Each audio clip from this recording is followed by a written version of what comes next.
horror flick, Digger Ditch, Super 6, Bigg Mitch. And I'm kicking in those, throw 3 O's, and I'm bringing 28 101s because we Vegas sons, that's the Chronicles. And you in the Meadowlands. Yeah, you in the Meadows, man, and you already know what made me. 530. What that mean? Oh, that boy's a desert baby. Oh, yeah. Hubba dub scrub. 22-inch gold Dana things and big bolo yang can never sit on my claims, man. Welcome to Vegas Chronicles with the host, Mr. Super 6 Digger Ditch Bigg Mitch. And today, like any other day, y'all know what we do. We kick action with factuals with no additives and no preservatives. Just raw and uncut. Like what? Like summer sausages and crackers. You already know. Shout out to everybody that's been rocking with your boy. Shout out to everybody that's been supporting my small platform. You know, I got a small platform, man, but it's very comfortable, I might add. It's very comfortable. You know, and it's organic. You know, no additives, no preservatives, you know.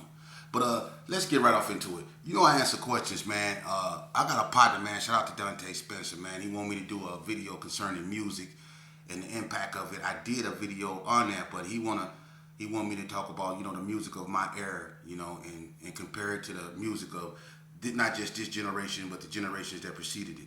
You know what I'm saying? So I'm gonna get to that eventually. But today I want to talk to y'all about something that's kind of important because a person I was talking to, you know, shout out to everybody that give me feedback, man.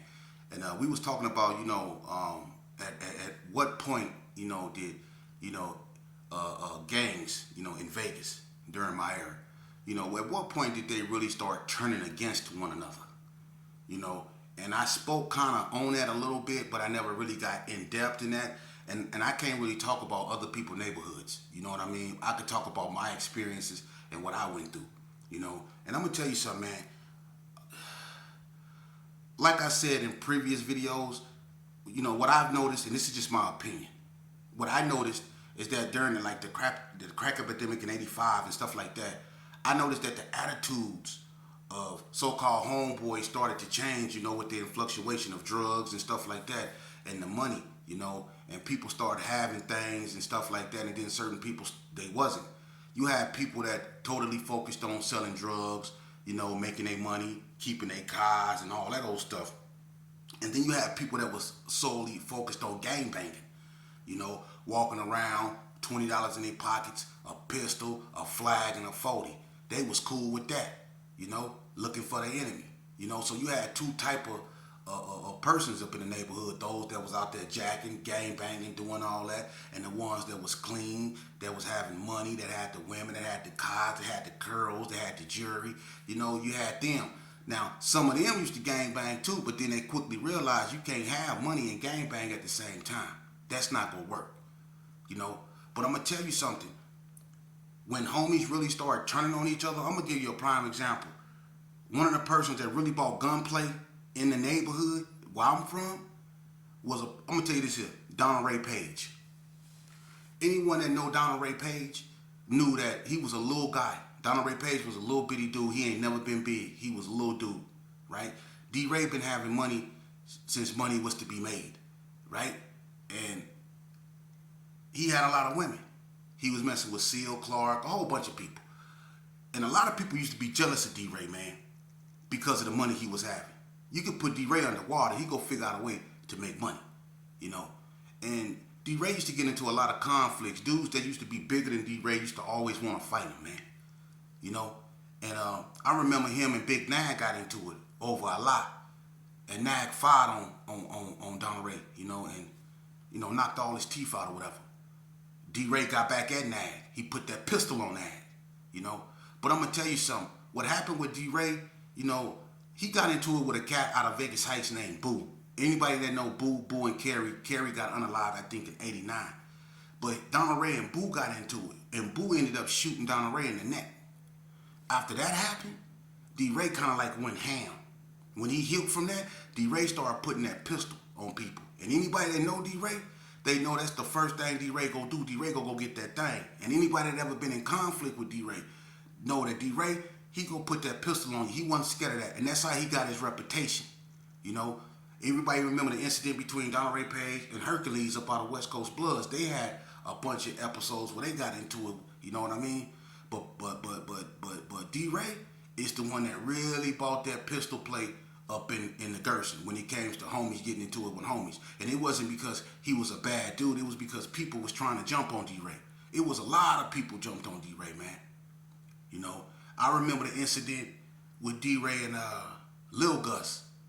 You know, I'm not going to get too much up into that, but it was a situation when the police, I was out there that night when the police arrested D-Ray right there on Morton, and they ran up the stairs on Lil Gus, threw his little pit bull over the balcony and all that old stuff, you know, and he got caught up. You know, when D-Ray went to the joint, you know, and got out, Lil Gus caught him over Boonch Mama Dean house on Bluff, and Lil Gus and D-Ray got into it over there. I'm gonna just leave it at that. You know what I mean? But Donald Ray Page is one of the persons that bought that pistol plate up in the neighborhood. Now, the first signs of things going bad between homies, one of the first major incidents, you know, was it was an accident. Fuji was unalived accidentally. That was an accident, okay? Now, anybody that's from over there know that right after that incident with Fuji, something else happened. What happened? If you really from over there, then you know. What happened? I'm going to tell you.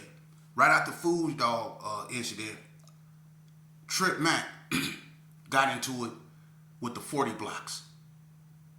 All right? And Booby from 40 block shot Trip Mac in the chest. You see? And that really cranked up, you know, internal beef because the 40s and the Gersons was always considered one. You know, we family. Off Comstock and all, we family. So that was one of the first signs of internal conflict. And that went on for a minute. Because I remember when Trip Mac got up out of Elko, he had a black Monte Carlo with a white top. And he had some McLeans on it. And me, Trip Mac, and Big Hub was together one day. And we had just left Elmer Fudd house over there in prison, Zano. And we went to Bubba Jack house to drop Big Hub off. And I remember when we pulled up in front of Bubba Jack house, right over there by where Trip used to stay on McGuire, and we let Big Hub up out the car. Me and Trip was pulling out. We was finna go to McNair's Quick Check and get some photos and stuff and come back. And when we was driving out, when we was finna hit Comstock, we seen this yellow, it was a yellow, I think it was a glass house. But it was yellow. I ain't gonna never forget this. It was yellow. And that was Booby Car from 40 Block. It's two boobies from 40 Block. You know, they both unalive right now. But one of them, he also got a nickname. They call him Snoob. I'm not talking about Snoob. Snoob name is Booby too. But Snoob was unalive by the 60s. You know, I'm talking about the other Booby, the older Booby. You know, now when we was coming up McGuire and we hit Comstock, he was coming off. You know, I think he was coming up out of Carver, or one of them Carver, I think. And Trip Mac seen him. And when Trip Mac seen him, Trip had a 4.5. Man, when he turned down Comstock, Trip pulled out behind him and got on him and just started blowing. Bloom, bloom, bloom, bloom. We chased him all the way down there to Belzar. Trip was blowing on him. Bloom, bloom, bloom, bloom, bloom. Old boy turned off on Belzar and skirted up the street. We kept going all the way down the street, down Comstock, until we got to Cary. And we skirted off. But Trip was on him. And that was like one of the first time I myself witnessed gunplay between the 40s and the Gersons like that. But Trip was on his helmet and was trying to, you know, and I was like, he had to tell me, you know, that's the dude that shot me, before I was like, oh, okay, you know what I mean? Because I wasn't used to that. You know what I mean? But that right there was one of the first signs of eternal beef and things that was, you know, eventually was going to come. And then right after that incident, Junebug shot Maine and carry arms. You see? So simultaneously, you can see how the pistol play started to come into the neighborhoods, because prior to these incidents, there was no pistol play like that. Ask anybody. If somebody was involved in some pistol play, now I ain't saying there wasn't a few shootouts and stuff like that, but as far as people actually popping one another, you didn't hear about that. Not over there where I was from. But these incidents I just named was the beginning of what was yet to come. You know? And that's what happened in neighborhoods, man. Jealousy and envy, man. You know, the haves get into it with the have-nots. You know, dudes that you used to be cool with don't want you sitting on their car no more. Or dudes that ain't having it be plotting on a homie that's having it. You know? And there's been situations where homeboys, and I'm gonna just leave it at this, then, you know, it's been situations where homeboys then dressed up like Bloods and ran up in their own homeboy house, pistol whooped their homeboy, and took what he had. You know what I mean? Or it's been times when when dudes' own homeboys set them up to get robbed by dudes from other neighborhoods, man, because of jealousy. You see? That's a true fact. So any youngster out here that's running around here calling himself a gangbanger or a gang member, understand that the people you around, when it really come down to you and them, trust and believe it's gonna be you. For real. And I don't understand why youngsters got to be in crowds these days. Why we as a people got to move like that. You know, we got to instill in our children that it's okay to fly solo. Birds that fly solo usually have the strongest wings. You see, we got to start teaching our children that, because when they sign up for this, right here, what they're gonna realize is everything that I just said is true, man. You're not gonna be watching the people that you're supposed to be into it with. You're not gonna be watching it. You gonna have to watch the people you riding with, the people that say they love you, the people that say your they your homeboys. You have to watch them, not the people you into it with. For real. That's what you're gonna realize.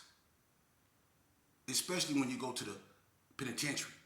Because when a lot of people go to the penitentiary and they take them guns and all that stuff away from y'all, and they put y'all in an environment to where y'all got to use this here and this right here, a lot of y'all falter, a lot of y'all fold.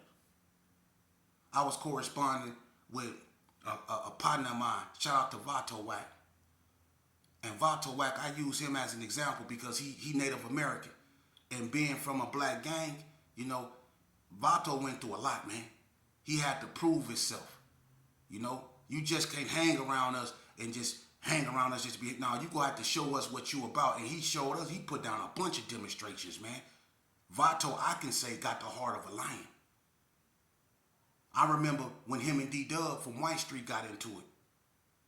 You know, Vato the one that wanted that fade with D-Dub. And you can ask D-Dub. Vato a little homeboy, but Vato called out D-Dub from White Street. Touchstone trying to squash it. He ain't trying to take that fade for Vato. Not saying Vato needed him to take that fade, but Vato, the little homie, D-Dub is my age. D-Dub is up in Touchstone bracket. So why he getting into it with Vato?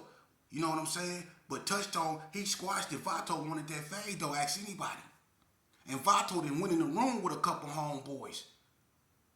You know, Vato, he didn't strike a bunch of these dudes up. You know, it ain't to put nobody on blast, but everybody remember what happened at NSP. Vato wasn't playing. You know?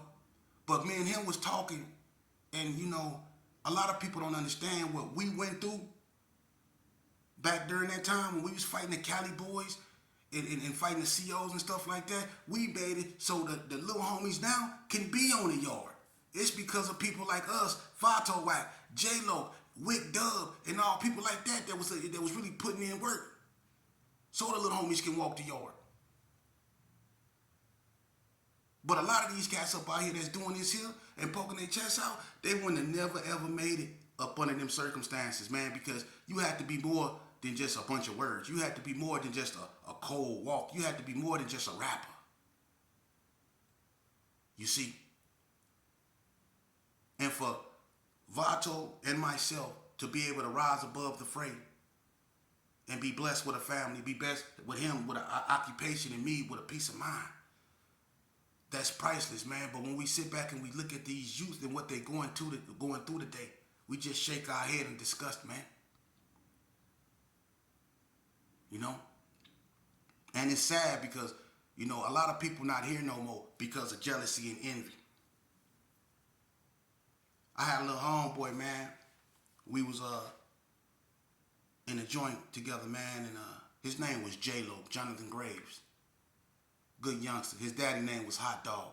The Grave family, Proham, Jamie Graves, Earl, Kenny Mack, Skinny Kenny, legendary. Hot Dog, Ray, all of them, man. The Graves. That's a legendary family. But J-Lo, man, was a good little youngster, man. Always had a good head on his shoulder, you know. And me and him used to talk a lot, you know. And J-Lo used to always tell me, I'm gonna keep it real with you, homie. Ain't too many of these dudes around here call themselves my big homeboy. The only one that can say they my big homeboy is you. And he stood on that. And I remember him and Donaldberg, not Pookie Red brother, but Donaldberg used to be the barber. He around there on that go fast, messing up everybody's hair. You know what I mean? He around there cutting people hair doing this. Around there doing everybody's hair. Chin look like a camel chewing on something going. He doing this right here trying to cut people hair, right? And this cat got so gone on that go fast around there. He went up there and I'm not gonna even tell you what he did to the chapel.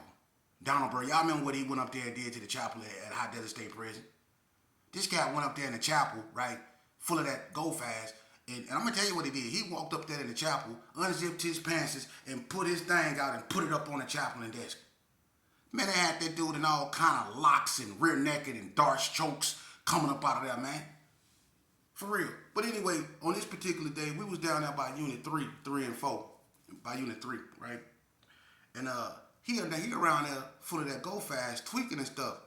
And he went over there by J-Lo, you know, and J-Lo had that attitude. J-Lo was fine on people. J-Lo was irritated because they had knocked him on prison.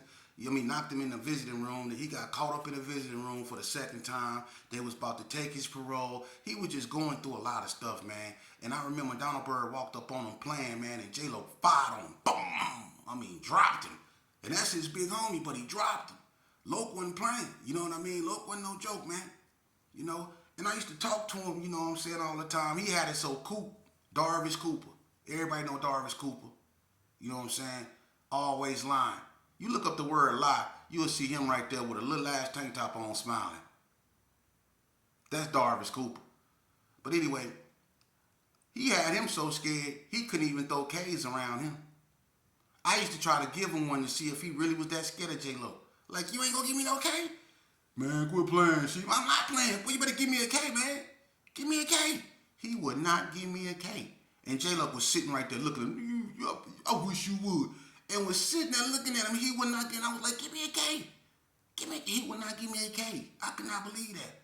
But that's how Loke was. J-Lo stood on what he stood on. You know, we used to make spreads. We'd go in the room. We used to crumb. And, you know, we had our song. It was Shadows by Dayton Family. Shadows. Every time I turn around, there's a shadow. That's J-Lo's favorite song, man. That was my partner. And I remember he got out. We kind of got into it, you know, before he went home because he say, she say stuff. You know what I'm saying? We got into it because I was talking to him about something. I was talking about the time me and Matt Bummer was in the county jail. And Matt Bummer's sister, Leslie, was up in there with him. To make a long story short, J-Lo went back and told Touchtone that I said Matt Bummer told on his sister Leslie. You know. And did I say it? What you think? Do I look like a person that'll say something like that? You goddamn right. I told the truth. You know what I mean? But we gonna leave that alone. But anyway, me and Loke fell out behind that, you know what I'm saying? You know, cause you know, me and Touchstone had words, you know what I'm saying? And then Matt Bummer hit the yard. And Matt Bummer came to me and I basically, dude, me and you was in the county jail together. When you came in there, you and Leslie came in there with all them burglaries, dude. Come on, man. We gonna leave that alone, man. But anyway, Loki ended up getting out. I heard he was doing his thing. He was having money. He was doing his thing, you know. And people be hating, man. When you come out and you get to shine and people out ain't shining, they be hating on you, you know. That go along with the game, you know. But to make a long story short, what ended up happening to Loke, man, you know, people was hating up on him, man. And, you know, and Loke was end up being unalive right there on Laurie. Somebody shot him in the back of the head, man. I'm going to leave that at that, man. You know? But that's the game, man. I remember that boy when he was a little baby, man, when he used to ride his big wheel through there. That's my big Brody hot dog, Spank Master Craft son. You know? His moms, his brothers, you know what, man, my condolences, man. That really hurt us. That hurt me. That was my little Brody, man. But the way that happened, man, it just goes to show. That's why when I left the game, man, I didn't look back, man, because I know what I left. Because what the game turned into was something I did not recognize, and it just wasn't going down in my neighborhood. Everybody listen, you hear the streets speak. Everybody was going through the same thing. Adonis streets can't, I'm not talking about them and they laundry, but everybody went through it. Adonis can't be together no more. The hood can't be together no more. The block can't be together no more. The 60s can't be together no more. The Gersons can't be together no more. It's like that with everybody, man. Some eternal happened to the point to where we can't patch things back up no more. Some people can't even have functions because you can't bring people together no more because it's that much internal conflict, man. Well, how we get to here? Jealousy and envy, man. Jealousy and envy. Whether it's over a female, whether it's over a dude just name ringing, whether it's over rap, whatever it is, people go find a way to hate on you, man. And it go be your own people. And it's sad that Las Vegas, and if you think I'm lying, look how many rappers Las Vegas got. How come you got Baby Blue, Lil Gunna, Lil Socks, all these rappers up out here in Vegas, man, that been rapping for a minute. Well, why they not on like they supposed to be? Because people in Vegas won't even get behind their own, man. We won't even push one of our own because we scared they go make it if we actually do it. Ain't that the purpose of this, man? But we want the Cali boys, we'll get behind what California doing, no disrespect, and I'm not trying to knock nobody. We'll get behind what New York doing. We'll get behind what everybody else doing. We'll spend our money and go buy their music, and we'll do that, support them, go to their concerts. But when it come to our own,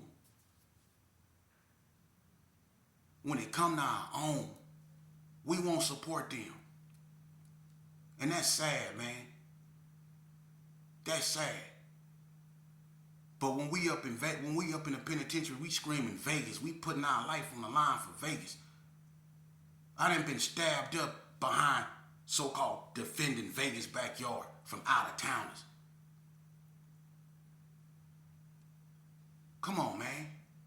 Jealousy and envy. Jealousy and envy. That's why we can't put this back together. You see, jealousy and envy. But the ones that's really 100, we expected to keep it 100 regardless, and that's messed up. And I remember a situation in Indian Springs in the trust program. They hit our unit, right? Everybody in the trust program. It's me, Super Dave, Low Key from the hood, Marvin King, Rico from 50s, Pootie Mac from 60s, Tone from West Coast Blood, Zone Whack. You know what I mean? It's so many people in there, reputables. You know what I'm saying? Trip from NTG. You know what I mean? It's a bunch of people up over there, right? But anyway, they hit our unit because, everybody got spice in the Re-Slope, Rail C. Everybody, we got spice up in the unit, right? And it's supposed to be a drug program, but everybody that got spice, right? People falling out, everything. So they hit the unit one morning. They coming in deep, right? And when they hit it unexpectedly. And when they came and rushed up in there, Super Dave from ABM, he threw a whole big ball of spice by Low Key from the hood. Low Key got a life sentence. Low Key trying to go home. He about to go home. So he take the toilet paper and he throw it by Low Key. The female CO, Miss Cash, the short, bright-skinned broad with a bad mouth. They get jammed Low Key up. Low Key see Super Dave throw the spice. They jam Low Key up. Now, mind you, Low Key got a life sentence. He in the trust program trying to go home, right? If he complete the trust program, they gonna let the man out. But Super Dave just threw a whole big old ball of spice by Low Key feet. And they got Low Key jammed up. Now, what Low Key gonna do? Is he gonna tell on Super Dave because Low Key finna go home if he could complete this program? But if he don't say nothing, they finna lock Low Key up and put that spice on him. Low Key kept it real. He ain't say nothing. Low Key went to the hole because he expects Super Dave to take his own charge. That's your stuff. Take the charge. You know what Super Dave did? Because when they locked Low Key up, Low Key ain't say nothing. But Low Key son word up out there that Super Dave had 24 hours to claim that, or he was gonna get hit one way or the other. And S. Dot, Thorough B, and all them came down there to hit him. Right? You know what Super Dave did? And I'll tell him in his face. Super Dave locked up. He locked up. He locked up before someone can get to him. But he didn't tell them people that was his stuff. But low-key had to keep it real. You see? Youngsters, it's best you stay in school. Because if you mess with this, I'm telling you, man, you setting yourself up for disappointment, man. It's okay to go to school. It's okay to be normal. It's okay to raise your children. It's okay. Being out here in these streets, you setting yourself up for an early demise, man. You gonna end up losing your freedom. Messing with this game, the only thing you're gonna do is lose. Ain't no winning in this, man. If you feel it a certain way, like depressed, or you feel that there's a void up in you that needs to be filled, don't fill it with this type of madness. There's a lot of things that you can do other than gangbang to get your point across, man. You don't have to be volatile, violent. You don't have to be ignorant. You don't have to run around being a nuisance in your community. You don't have to jack old ladies for their cars. You don't have to beat up people that hasn't done a thing to you. You don't have to go around being a walking clenched fist looking for a confrontation, man. You don't have to be that way. You don't. It's a choice.